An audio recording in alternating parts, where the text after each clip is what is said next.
So the next section is what were they trying to portray for 2021 and beyond. I saw it, and again, full disclosure, I'm a Democrat, so obviously this is how I saw it. But I also think people coming from an objective standpoint might have gotten the same sense. If that is you, please comment and let me know if I'm wrong, if I'm right, or whatever. All right. So what I saw from the Democrats is like they're saying, look, in the past 4 years, we've been under one of the most chaotic presidents. He's slashing norms left and right. But under Joe Biden and Kamala Harris, we can restore the decency of America. Decency was a word that they used a lot. Yeah. We can restore the decency of America. There's hope for a brighter future again. And, that was the thing. It was a vision of hope. What I got from the Republicans, barring a few speakers, I'll give Melania credit for trying to paint a more, hopeful future. I remember her speech was actually surprisingly better than people. Yeah, I thought so. So barring her, the vast majority of the speeches, which a lot of them in nights 1 and 2 seemed like they were all written by the same person. It was all about fear mongering. Mm-hmm. It's like one of them, Charlie Kirk, said something about they are trying to do away with suburbs, and they try, which is like thinly veiled code for they're coming for white people. There goes the neighborhood. Right, exactly, right. It was a lot of that, man. It was a lot of like they're doing away with America. Let's keep America. It's like who's they, who's we? Like who are you referring to when you say these pronouns, right? And it was just it was like a stark. Now, before you go into the dim side, yeah. Do you feel that that's why they also made sure to include a diverse amount of speakers? I.e., they had quite a few, like you said, they had more Black speakers on this convention than you've ever seen in the Republican convention. Do you think that's why they did that too? I think they did that to try to appeal, to either try to get Black votes or to stop Black people from voting for Biden. I actually don't think they believe that they need Black votes to win. They just need Black votes to not vote for Biden. But also to that point of having that many Black voters in their convention,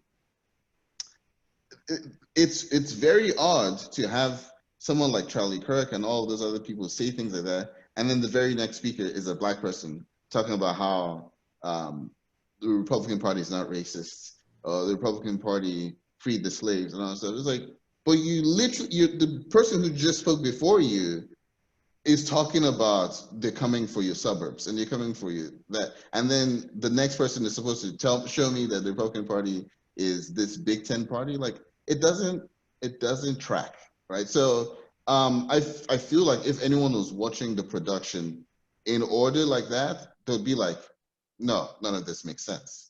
Right, but if you're watching little clips here and there, like if you just go online and you see Herschel Walker's clip or something like that, you're like, oh, I didn't know that about Trump. That seems nice that he went in his business suit to Disneyland with Herschel Walker and his kids, which is an obvious lie unless you show us pictures, Herschel. So well, it's also like, why would someone go like that too?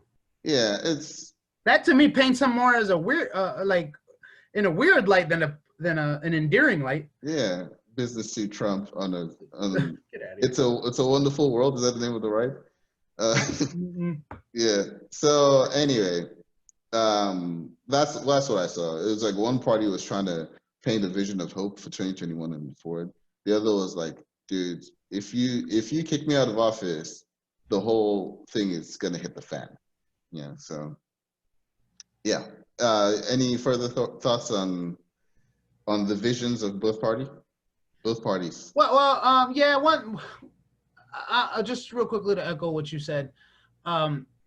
It's funny because both of them painted a dystopian future, right? The Republican side said if you vote for Biden, you're gonna get this, which half the time this is currently going on, right? They're trying to take away your health care when you literally tried to remove ACA. Yeah, they're going to there's going to be riots and they're going to come and destroy your city, which I'm like, that's going on right now, and you haven't provided any solutions to that. Mm-hmm. Like, that's the one biggest thing that I pointed that I got from this is you didn't really get an idea of what any. I actually feel like you didn't really get an idea of what any of them are doing. Mm-hmm. But it just kind of, but Democrats at least had a better way of painting it, saying, "Look, we're gonna give everybody these opportunities, right?" Versus Republicans are like, "Don't give them this opportunity to do this to you," despite the fact that it's happening right now. You know, and it's just both of them painted a dystopian future if the other candidate wins. Only difference is, I think the Democratic Party did a better job at explaining how their future would be a lot better. Mm-hmm. I feel like they kind of did that. What their alternative would be. Yeah, exactly. Yeah. Make America. Before we get into the individual speeches, I think this is how he ended his speech, or maybe it was somewhere in the middle. But Pence literally said, and I kid you not, "Make America great again, again." Oh yeah, I heard about that. Oh my God! I was like, yeah, all right. Oh, and real quickly, before you go into that, I did want to point out something that kind of like just made me see, like, man, this guy really doesn't give a damn what he's saying. He just says it. He said something along the lines of, who, Pence? No, Donald Trump. Okay. We've been the greatest nation for this amount of time. The Democrats are coming to stop it. But my thing is, I'm like, you're saying we've been the greatest country for this amount of time, but yet you're going on with a slogan of make America great again, and Mm-hmm. now apparently it's make America great again, one more again. You know, so it's just how there's just so much delusion and just so much like just you're tone deaf within this own stuff you're saying. But the thing is, these people are buying it. Yeah.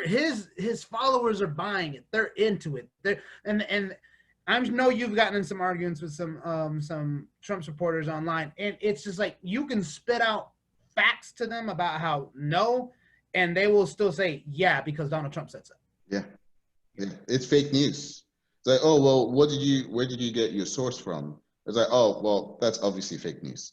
So